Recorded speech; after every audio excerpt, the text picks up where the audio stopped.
It is time to leave your worries outside and laugh with us inside the treehouse.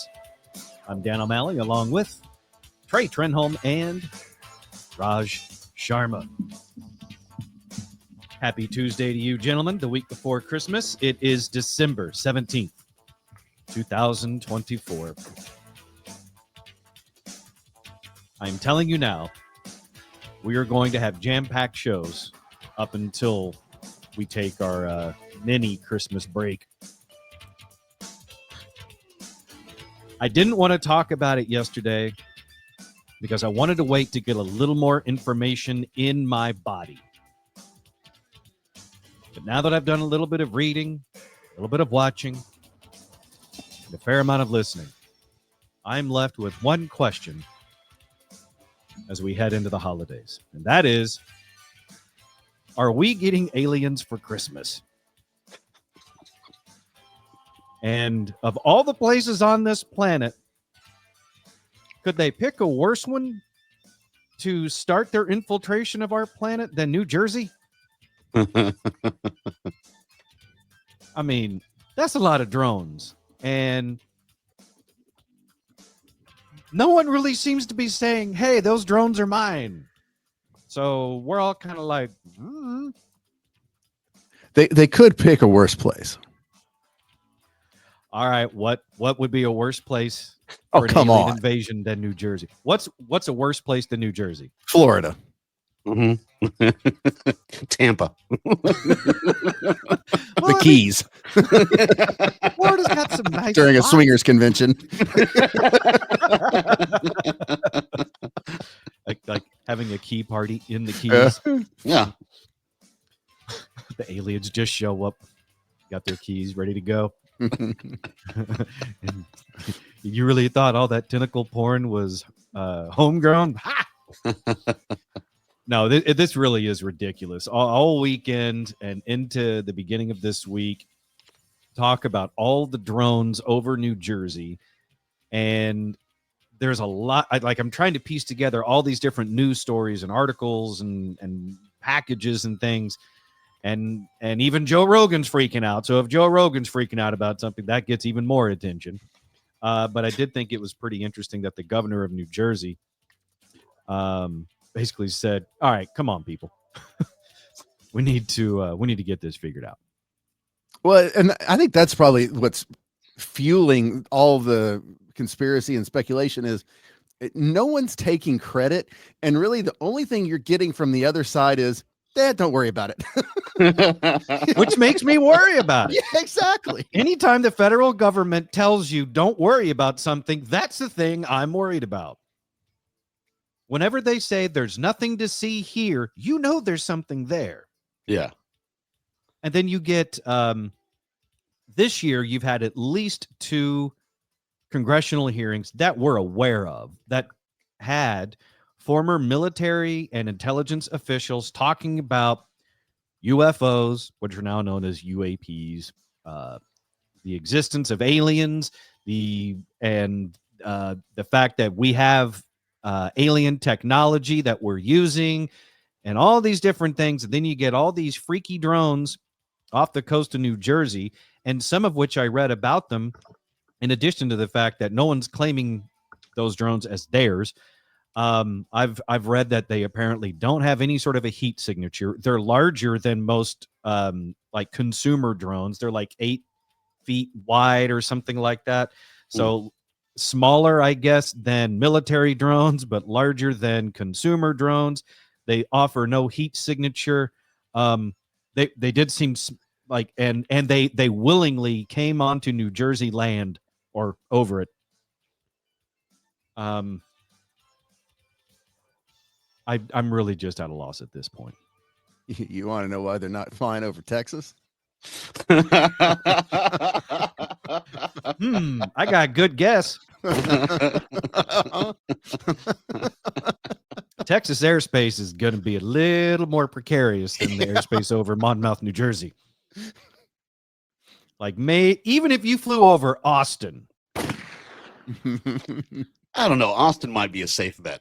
Well, Austin might not outside the city limits. Yeah, I'm saying like Cedar Park. I mean, Kyle, Buda, yeah. But yeah, Austin you're right, itself, Trey. Like those drones, there's clearly some intelligence involved because they're not flying over Texas. And also the New York governor even came out and said that where to go? New York governor, there she is, Kathy Hochul. In a statement over the weekend, runways were closed at the New York Stewart Airport for about an hour because of the nearby drone activity, and called on Congress to strengthen oversight of drones. Then you've also got swarms. Swarms and swarms of drones being talked about, including by John Ferguson, the CEO of a remote aircraft system company in Kansas, claiming in a drawn-out TikTok video on Saturday, the drones are attempting to smell either a gas leak or radioactive material or something else on the ground. He says the only reason why you would ever fly an unmanned aircraft at night is if you're looking for something. He doesn't believe, though, that the drones are nefarious. Okay. Well, if a CEO from Kansas says it's no big deal, then I guess it's no big deal. But then, as I mentioned, you get someone like the status of Joe Rogan says, this is the first video about these drones that's got me genuinely concerned. Which, of course, he's also really high a lot. So yeah, I mean, you got to take everything with a grain of salt. Yeah. I mean,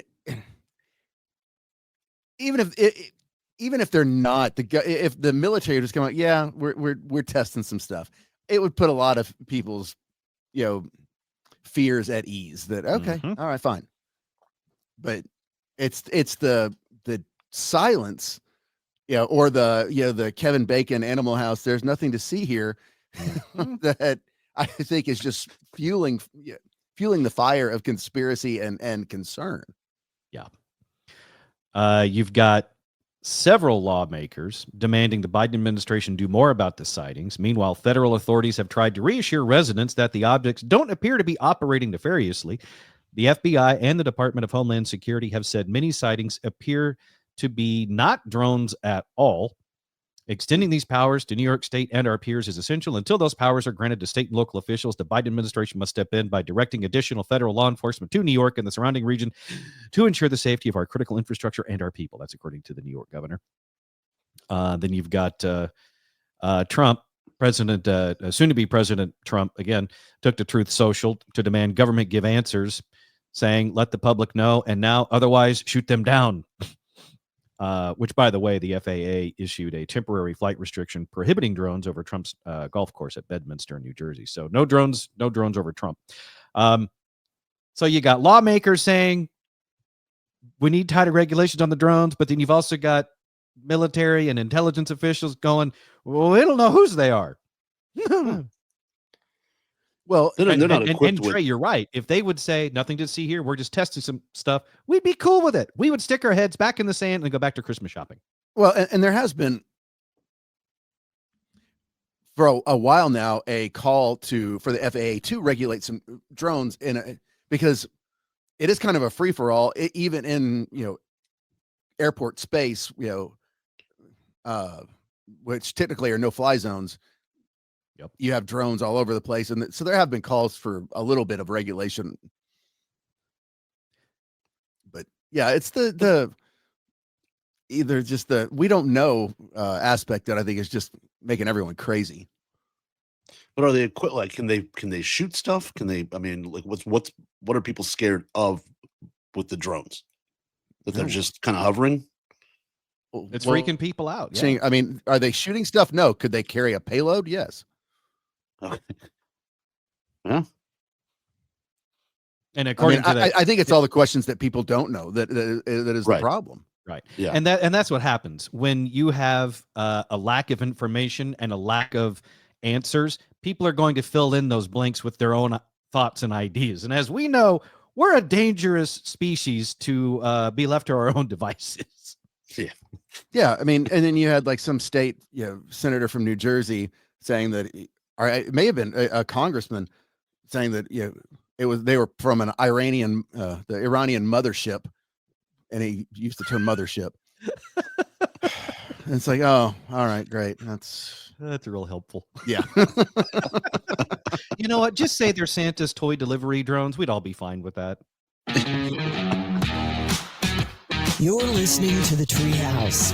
Visit us online at treehouseonair.com. Let's get Daniel Cook from Cook DFW Roofing and Restoration into the Treehouse. 833-COOK-DFW for your free roof inspection. The website, cookdfw.com. You guys do lots of great work on roofs, and the restoration part of the side of the business also means, you know, you're doing remodeling work underneath the roof inside the home as well. And you were telling me just recently that you, Daniel, and Cook DFW Roofing and Restoration offer lifetime warranties on all your work. Yeah, Dan, that's something that we talked about for a while now, and we decided to go ahead and just pull the trigger on it. We've had excellent reviews. We've had excellent referrals. People really love our work when they give us a chance, and we just want to put our money where our mouth is. And, you know, that's the best way I can always say that is just back it up. Back it up. When I was growing up and I told somebody I was going to kick their ass, you got to back it up. Well, now that I'm a grown man and we're doing professional services on people's homes and I tell them that they're never going to have a better experience, I'm backing it up. We're going to take care of your home because we want you to have that peace of mind knowing that after we left, you have the very best product left behind. Your home is safe. Your family's taken care of. And that you don't have to worry about us not coming back. You can experience it for yourself, and you can put your money where Daniel's mouth is, and he'll honor it. As you just heard, even if he dies, he's still going to honor this stuff. I mean, that's some serious integrity and quality craftsmanship to have the confidence to be like, yeah, this is how we do things. So you give the man a call for that free roof inspection, 833-COOK-DFW, the website, cookdfw.com.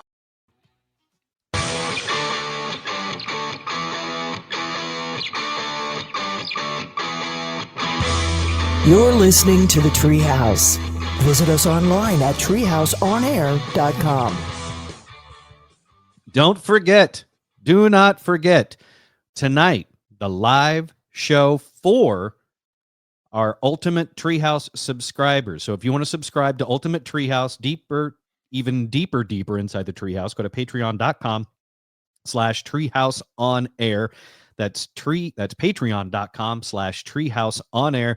And subscribe to Ultimate Treehouse, and you can get in on the live show just for our Ultimate Treehouse subscribers. That's once a month, and we're starting that tonight at 7 p.m.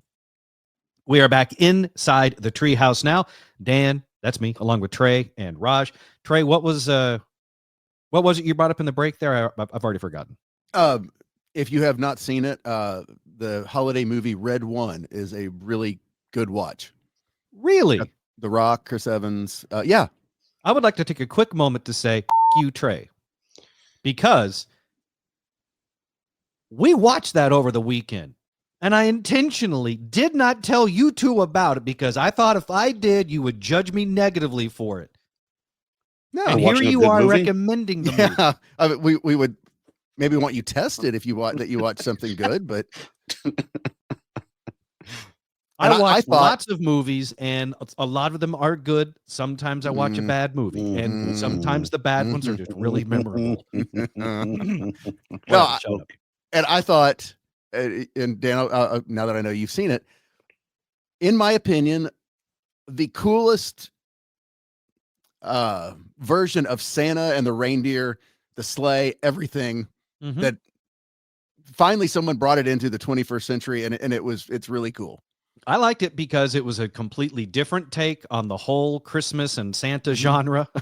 And even Tara, my wife, had even said, she's like, this is kind of a cool thing. It's like an action Santa movie. And I was like, yeah, it is. And it was interesting because I don't know what it's rated. Well, it has to be PG-13 because there's some language in there that you don't typically get in, say, Miracle on 34th Street. Like I was at one point waiting, are they going to, because when you have a PG-13 rating, you're allowed one. You get one. As long as I think it's within like a certain context. Like I think it's like someone in the movie can be like you and you could use it, but you can't use it, I think, in a sexual connotation. Whatever. You're allowed one F-bomb in a PG-13 film. And Red One did not go there, but they did use a few others. And you're right, Trey. It was fun. It was action oriented. You had Krampus. You did have Krampus. You did have Krampus. Okay, what is Krampus?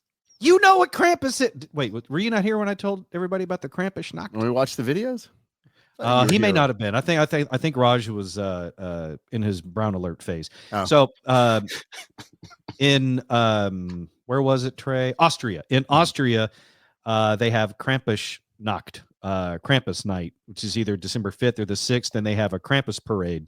Very elaborate, very fancy. And lots of cities in Europe or around the world will have these Krampus parades or parties, especially in the German, Bavarian areas. I even saw the other day, I think one of our listeners said that San Antonio's getting a Krampus parade next year, I think. Krampus is like linked to Santa. He's the one that would punish the bad kids while Santa liked to, all the good kids. Oh, okay. That's the very short version. Gotcha. I'm actually really surprised that you liked the film. I thought as I was watching it, if I tell the guys that we enjoyed this, they're going to make fun of me because it's another bad movie. No, it actually, I mean, it actually has positive reviews, Dan. Yeah, that's why I was surprised you watched it. Yeah. I'm surprised it's got that many positive reviews just for the fact that it ended up on streaming so quickly. Was it in the theaters? Mm-hmm. Yeah. Huh. I think it still is in theaters. They just went ahead and slapped it on streaming early because I think it was starting to underperform. Like, I think it had a good opening and then it fell off. So I think they stuck it on streaming before the holiday season ended. That's 2 back-to-back with The Rock, right? That's Moana 2, I think, came out at the same time as this one. Mm-hmm. Yeah, I imagine Moana 2 is doing just fine. Yeah. Yeah. Well, I'm glad. So, Raj, are you now going to see Red One at Trey's recommendation? Yeah, I was going to watch it anyway. It looked really good. And so when you said you watched it, kind of stunned. Yeah. Yeah, Dan, you're right. It is still in theaters. Yeah. Aha. Speaking of Santa, and Santa, of course, likes to bring gifts to people. If an air fryer is on your Christmas wish list this year, there is something that you probably need to be made aware of. And that is your air fryer spying on you? So keep this in mind when you tell people that you want an air fryer for Christmas, because this is one of those stories that you'd think I'm making it up or you think it's something from The Onion, but it's not. Air fryers may be listening in on people's conversations, a rather dystopian report has revealed. The Information Commissioner's Office is issuing new data protection guidance to device and manufacturers after a report revealed some air fryers collect information on their owners. 3 brands made by Chinese companies wanted to record audio on their owner's phone, but the companies failed to specify why they wanted to do this. 2 of those companies also sent people's personal data to servers in China. And it's not just your air fryers. Smart TVs made by Hisense and Samsung also asked for people's postcodes. Samsung's TV app also asked for permission to be able to see all the other apps on users' phone, among other things. Some of these companies say all the permissions it asks for have a justified need. They say it will cover areas including how to ask for consent, how to provide privacy information, what tools need to be available for people to exercise their rights. So just keep that in mind if you have a Chinese air fryer that it may be listening to you. I don't know what kind of information they're really going to glean out of your air fryer by listening to you, other than the fact that you like overly done, nuggets. It's one of those things I just hit approve on blanket, just like, yeah, find out whatever you want. Yeah, I mean, I think a lot of people are going to, find people's drunk recipes for, what they shove in an air fryer, at 1:30 in the morning. Yeah. How to air fry Taco Bell burrito. You can make it good again. But you're right. It's like, it goes back to the conversation we had before when the FBI was telling us to be careful about what we send in text because foreign entities may be listening or watching. It's like, well, what are they really going to get? They're going to get like you know what they're going to get out of Trey's phone? They're going to get that video that he liked the other day of the little monkey that has a pet chihuahua and they sleep together. That's what they're going to get out of Trey's phone. Take us over. There's World War III right there. And out of yours, they're going to get Santa Jaws. Right. We will have them so distracted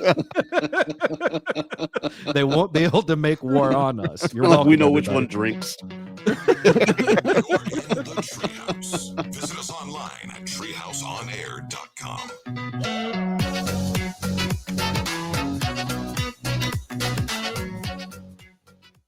Let's get Jacqueline from Brooks Plumbing into the Treehouse now. For any and all of your plumbing wants and needs, give her and all of them there a call. 214-368-3838. The website, brooksplumbingtexas.com.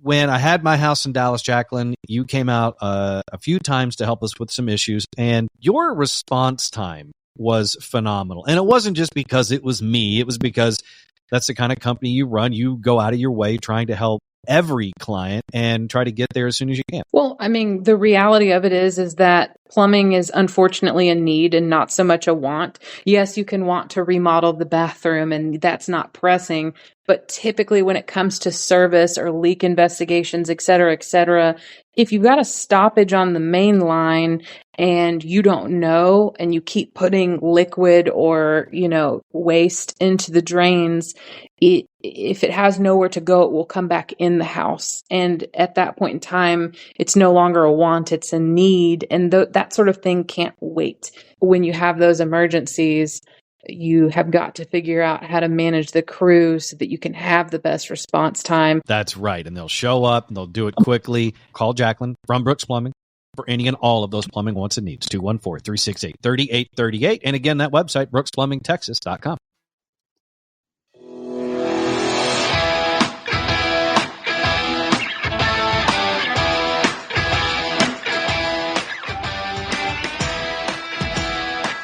You're in the Treehouse.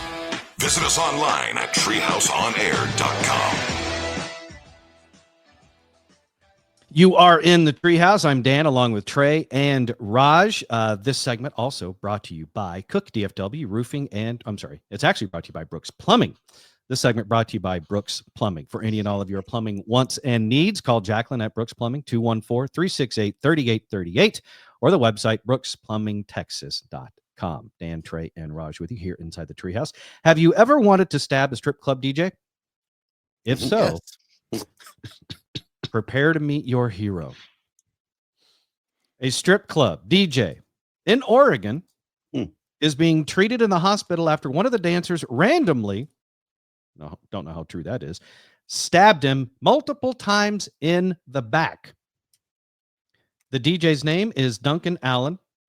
And here he is talking about what happened. The second voice you hear will be the club owner. I was basically on my computer getting some songs ready. And next thing I know, it felt like a 500-pound man punched me in the back basically as hard as humanly possible. So I turned around expecting there to be like a huge dude like about to fight me and hit me. And it was her. And she was standing there holding the knife. I still didn't know I was stabbed at that point, but then I took a breath in and I realized that my left lung had collapsed. I think she intended. And now the second voice here is the owner of the strip club, whose name is Johnny Diablo. Yes. That's not the DJ's name. Surprisingly, no. You would think so, but no. Holding the knife. I still didn't know I was stabbed at that point, but then I took a breath in and I realized that my left lung had collapsed. I think she intended to kill someone, and it just happened to be Duncan. When she was in the dressing room, for about 10 minutes, she seemed like she was possessed by a demon. By Johnny Diablo. I need Methuselah on the main stage. That tells you the kind of environment it is, because she seemed like she was possessed, but nobody did anything because it's just a Tuesday. Yeah. No one thought to say, are you feeling okay? Maybe go home. Yeah. Maybe come back later. Come back tomorrow when you're feeling a little bit better. No, does she look good and possessed? Throw her out there. Let's see what happens. The guy's name is literally Johnny Devil, like Diablo. Like, Yeah, and in the story, it doesn't have Diablo in quotations. His name they had listed is Johnny Diablo Zuckle. It's Zukle. The Z, the U, and the E all have funny lines over the top of them. So God knows how do you pronounce that. But again, Diablo is not in quotation. So that just may be his middle name, which is honestly kind of cool because when he can tell people my middle name, Diablo, that's my middle name. Yeah, actually, he's telling the truth. Killer Strippers in Oregon. That's a movie you'll watch, Dan. I think it's a movie I've already watched. Pretty sure that was one of those USA Up All Night movies hosted by Rhonda Shear. I want to hear this again. It's basically on my computer getting some songs ready, and next thing I know, it felt like a 500-pound man punched me in the back basically as hard as humanly possible. So I turned around. Can we just give a quick compliment to how strong this woman is to hit this man so hard with a knife that he thinks he's being punched in the back by a 500-pound dude. Instead, it's a possessed demon stripper with a knife. Around expecting there to be like a huge dude like about to fight me and hit me, and it was her, and she was standing there holding the knife. I still didn't know I was stabbed at that point, but then I took a breath in and I realized that my left lung had collapsed. I think it does kind of make you think though, that's like, okay, well, if you were to get stabbed by a dancer, mm-hmm. like if it looked like Salma Hayek's character in From Dusk Till Dawn, like that dancer, then you'd probably be okay with that. Mm-hmm. As much as you could be. But again, I'm still stuck on the club owner, Johnny Diablo, mm-hmm. and making sure it's okay for the dancers to go on stage, even when possessed. It intended to kill someone, and it just happened to be Duncan. When she was in the dressing room, for about 10 minutes, she seemed like she was possessed by a demon. Also, what was he doing in the dressing room? That's part of the benefit to being the owner. You can go wherever you want. I actually think he was probably there, doing a pre-strip speech, sort of like a football coach, but for strippers. It's like, okay, what's that? A pep talk? Yeah.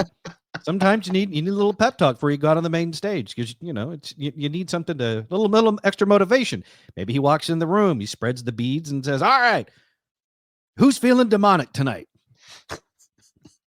Says Johnny Diablo. I mean, it's that fine line of, there's the good possession, which she's going to go out there and make a ton of money, and the bad possession where, she's going to stab the DJ because, he played Welcome to the Jungle instead of Kickstart My Heart. Now, let's be honest. I mean, at a strip club, it really is a roll of the dice that way, isn't it? That's what makes them so fun.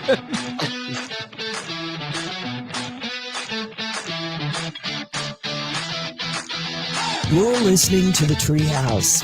Visit us online at treehouseonair.com.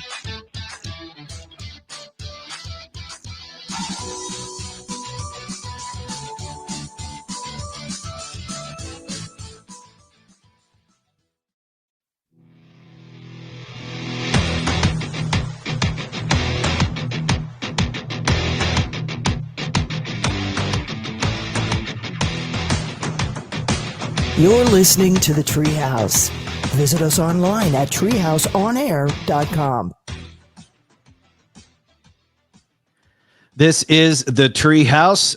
We were just talking about Oregon and how the stripper stabbed the DJ multiple times. There's also the possibility, according to the club's owner, Johnny Diablo, which I'm not making up, that she may have been possessed before attacking the DJ. A lot of exciting things happening in Oregon because we also talked earlier today about all the drone activity on the East Coast and how alarming that is to so many people in and around New York and New Jersey and such. But Oregon's having some fun of its own because at least 4 pilots reported UFOs in the sky near Eugene, Oregon on Saturday night. We even have audio of some of these pilots talking to air traffic control about what they see. 30,000 feet in the Eugene. Is there any military activity out straight ahead of us? No, we're not seeing anything. I had another one report at like 30,000 feet in the Eugene area. We're not sure what it is. Yeah, there's lots moving out there. We're seeing 3 or 4 targets. You know, they're all altitudes, up and down. It's pretty crazy. There's one way up high and one about my altitude, moving in like a circle, like a corkscrew pattern. Visually, I have Something else I think about when it comes to airline pilots. That's a profession where, as a person, you don't really speak alarmingly about much. So when they say it's acting pretty crazy, if you or I saw that, we might be screaming bloody murder about it. Like, did you just see that thing? It was amazing. Oh my God. And they're just like, there's some crazy stuff going on. Did you see that stripper? She was possessed by a demon. Control. It's a strange lady with a sharp object. If Anyway, everybody talked like a pilot. Yeah. It's something that just sticks with me. So when you have pilots say things like using the words like crazy, it's like that's kind of alarming to me. But yeah. I just don't think. What's that? I was just like, of all the places for UFOs, like when they're deciding where to go, how does one of the aliens look at the other one's like, Eugene?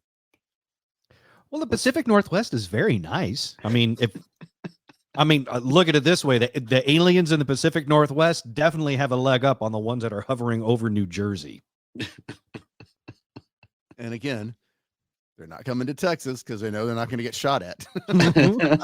Yeah, just stay north of that Mason-Dixon. Better odds. Area. We're not sure what it is. Yeah, there's lots moving out there. We're seeing 3 or 4 targets. You know, they're all altitudes, up and down. It's pretty crazy. There's one way up high and one about my altitude, moving in like a circle, like a corkscrew pattern. Visually, I have eyes on what looks like an aircraft strobe that's at my 2 o'clock and 22 miles at my altitude. He looks like he's moving towards, it looks like it's moving towards the north. Just had another one show up about my 1 o'clock, about 1,000 feet high, zipping towards us and then back out towards the ocean. It's red in color, moving at extreme speed. You are cleared to maneuver as necessary, left and right, to avoid the UFO out there. Is there any military activity? Yeah. That last voice was air traffic control saying, you are free. Oh, so pilots and air traffic control, some of the most boring conversations you will ever hear about some of the most fascinating things. Yeah. But he's like, flight, you're fine to maneuver as necessary. Loop-de-loop, barrel roll, swashbuckling dives, whatever it is you need to do to avoid the mysterious objects up there. Copy that, ATC. Appreciate it. Meanwhile, it looks like a damn dogfight from Top Gun whizzing around up there. It's interesting because one of the another interesting part about this is one of those pilots mentioned one of the UFOs having a red light color attached to it, and off the island of St. Croix in the U.S. Virgin Islands, there was a photo posted where for a few hours there is a mysterious red light on the horizon. And a bunch of people on the post made fun of it, saying, well, you idiot, it's just the sunset. And it's like, well, not for 3 hours, it's not. The sun doesn't take 3 hours to set on the horizon, ever. Some people even said, well, it's probably an emergency flare. On the horizon for 3 hours still doesn't seem very plausible. So then hearing this conversation between the pilots and air traffic control about a mysterious red light, it starts to make you wonder, are all these things connected? And I go back to my question that I started the show with today, which is, are we getting aliens for Christmas? From Eugene, of all places. Yeah. And that's another theory I've also heard is that all these sightings that we've heard so much about recently and in recent years are happening over water. Like you're not really hearing about this over, Topeka. We're not hearing about it over Wichita Falls or Brownwood. We're hearing about it off the coast of New Jersey, off the coast of Oregon, the Carolinas, California. It's all near water. So the theory is that the aliens are not necessarily coming from outer space, but maybe they're popping up out of the ocean. Well, yeah, the mothership is buried beneath Antarctica, Dan. Poor silly me. What the was I thinking? I should have known that the whole time. I've always wondered what High Trey thinks. Well, now we know. Now we know. Of course, the mothership is in Antarctica. Silly bastard. Yeah. Morons. Why do you think they restrict so much travel down there? Not because it's really hard to get to, and it's just a frozen ball of ice. And no, it's because that's where the mothership is. Do you think that's also why the Titan sub was imploded? Maybe that was intentional because it was getting too close? No, they were just stupid.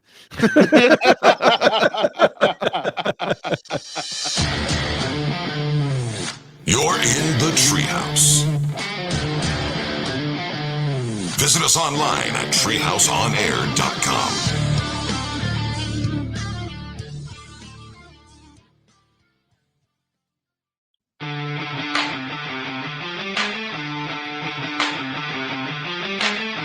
You're in the Treehouse. Visit us online at treehouseonair.com. Did you know you can get more Treehouse? It's true. Go to treehouseonair.com and you can find all things Treehouse right there, including how to get access to Treehouse Plus, which is our Patreon. It's treehouseonair.com for any and all things Treehouse right there to get you deeper inside here with us. Very cool. All right. It is. Let me check. I have to write this stuff down because the holidays have my brain all mushy. Today is Tuesday, December 17th, 2024. So let's celebrate with some birthdays. I'll be honest with you. When I first started looking at birthdays for today, I was very unimpressed. But it finishes strong. So instead of wasting time with the nonsensical birthdays, we're going to start with the good ones. Mia Jovovich is 49. She is Alice in the Resident Evil flicks, and she's also Lilu in The Fifth Element. Love that film. I don't know if it's necessarily an underrated Bruce Willis film or just an underrated film overall. I love that movie, and I haven't watched it in a long time. And I'm curious to see if you guys judge me negatively for it. I think that's a pretty widely accepted, good movie. It was decent. Yeah, I totally good movie, and I would say now it's become, I hate to say cult classic, but it definitely kind of has a cult following. Yeah, because it's of all of Bruce Willis's films, it's one of the most original as far as the action genre goes. Obviously, Sixth Sense was pretty original, but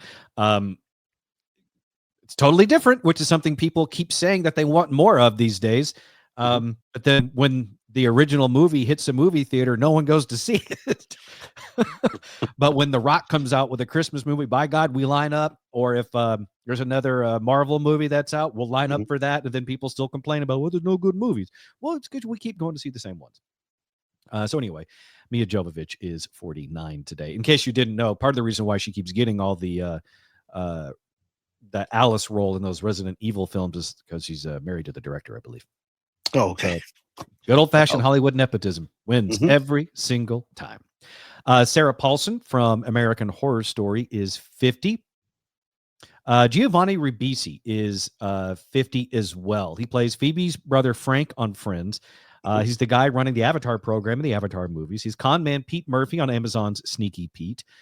He was also the medic in Saving Private Ryan. He's been in tons of stuff throughout his entire life. Started as a child star. I believe he was one of the love interests on My Two Dads. Not for one of the dads, for the daughter. Just to make that clear for anybody that's wondering. Rian Johnson, the writer and director of Star Wars The Last Jedi and the Knives Out movies. He is 51. Good thing for the Knives Out movies that it kind of saves him there, because that Last Jedi, damn it, it's disappointing on all those. Laurie Holden, who played Andrea on the first 3 seasons of The Walking Dead, she's 55. Former UFC light heavyweight champion Chuck Liddell, 55 as well. Country superstar Tracy Bird is 58. From Bananarama, Sarah Dolan is 63. See, this is where the birthdays really start to pick up. Hang on to your butts, boys. Mike Mills from REM is 66. Peter Farrelly is 68. That is one of the Farrelly brothers responsible for movies like Kingpin, Shallow Hal, There's Something About Mary, Dumb and Dumber, Stuck on You, Fever Pitch, The Heartbreak Kid, and The Three Stooges. Bill Pullman turned 71 today. Not only is he one of the greatest cinematic presidents in the history of film in Independence Day, but he's near and dear to our hearts, me and Trey especially, because he will be forever known to us as Lone Star from Spaceballs. Raj, have you seen Spaceballs? No, How not all dare the you. way through. I've seen snippets here and there, but Well, one of his Dan, have you ever watched The Sinner? I don't think I have. That's a great series. Like, he is so good. And I think there's 4 seasons of it. Fourth, but especially the first 2, fantastic. Okay. If it's a series, no, I've not seen it. It sounds like a movie I would have seen at some point, but it may have been a different film. No, but and he's great in them. Okay. I will look for that. Eugene Levy. Or Levy. I never know which way to say that, but he's 78 today. Been in tons of films throughout his entire life, such as Best in Show, A Mighty Wind, Bringing Down the House. He was in Splash as well, Waiting for Guffman. He's Jim's dad in the American Pie movies, and he's also the dad in Schitt's Creek, which that's a big thumbs up in our household. We're big fans of the. Yeah, it's a good series. Yeah, the Schitt's Creek is probably what I should say. And Ernie Hudson, who played Winston in Ghostbusters. He is 79 today. Yes, I told you it's a big birthday day. Oh, and also Pope Francis is still kicking at 88. You got excited for Ghostbusters, but not the Pope. It's Winston from the Ghostbusters. All right. I'm going to hang on, hold on to this. I'm going to do a quick versus. Right now, inside the treehouse is a quick and out of nowhere versus. Would you rather meet Ernie Hudson, who played Winston from Ghostbusters, or the Pope? If there was a Comic Con going on right now that had the Pope and Winston from the Ghostbusters, Ernie Hudson, whose line are you getting in? I'm getting in. I want to meet Ernie Hudson. I think I want to meet the Pope. Really? Yeah. Can I ask the Pope questions? That's what I'm saying. Like, I'm going to say yes. Let's say you'll have 1 minute with each. You'd have 1 minute with Ernie Hudson from Ghostbusters and 1 minute with the Pope. It's a meet, greet, and Q&A. Who would you rather meet? Oh, the Pope. I Really? want to know what's in the Vatican archives. Yeah. There's a lot of covering up going on. Yeah. He's not going to tell you that. Well, that's why I ask. And And all anybody's going to ask Ernie Hudson is how the other co-stars were. That's the only questions that he gets. That has more impact on my life than whatever lie the Pope would tell me about what's in the archives that Trey's looking for. For all I know, the Pope's answers are just going to be all just mishmash answers from angels and demons. Yeah, that's pretty cool. I'll go with Pope. I really thought Trey might go Ghostbusters over the Pope with me. No, I mean the Pope is once in a lifetime. I mean, chances are you could finagle, running into Ernie Hudson at a Waffle House. Yeah, but there's been like 20 or 30 popes. There's only been one Ernie Hudson. Yes. Like there's Pope number 5 and the 6, and there's 16 in this and 42 of that. There's just Ernie Hudson 1. Yeah, and I can run into Ernie Hudson at the airport. Yeah, there's no running into the Pope. Guess who was in front of me at Starbucks? Pope Francis. Yeah, there's always a sci-fi convention. Ernie Hudson's going to be at something. But now I'm kind of with Raj. Now, like I'd rather meet Ernie Hudson, but I'm also really curious to know what Pope Francis orders at Starbucks. You're listening to The Treehouse. Visit us online at treehouseonair.com.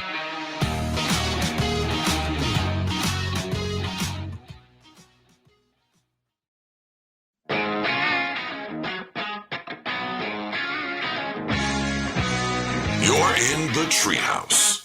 Visit us online at treehouseonair.com.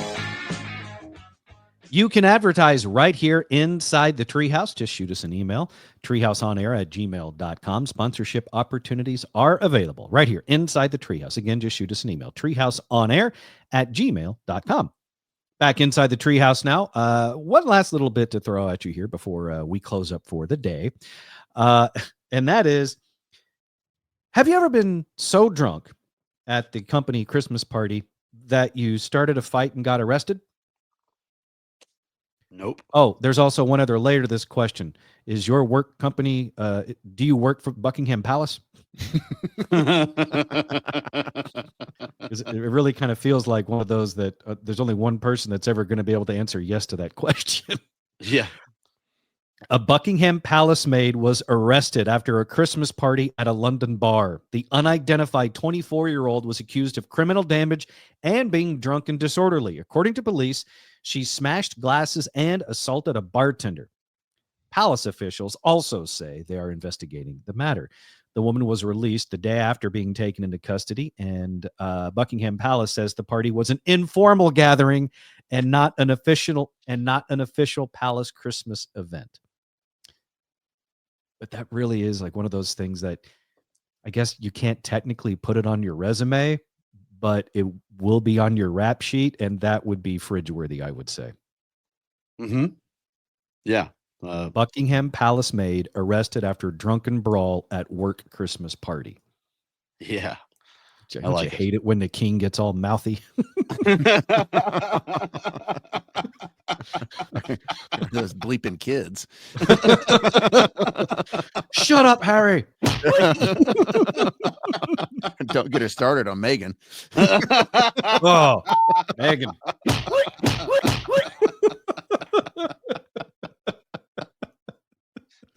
Wouldn't that actually be the ultimate company Christmas party, though, as if you work at Buckingham Palace? Yeah. Although this one was they said an informal gathering at a local bar. The way they make that sound, that actually sounds more like a radio Christmas party. And maybe the reason why she was so mad is because they ran out of chicken tendies.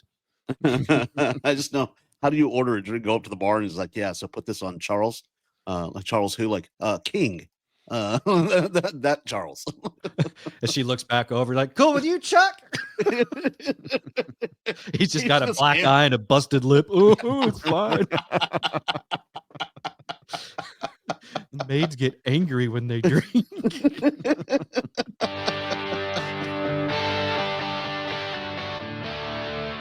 For all things Treehouse, go to treehouseonair.com. Be sure to find and follow us on social media as well. That's a fun time. At Treehouse On Air. For me, it's at the Dan O'Malley. For Trey, it's at Trey Trinholm1. And for Raj, it's at Comedian Raj. See you back in here tomorrow.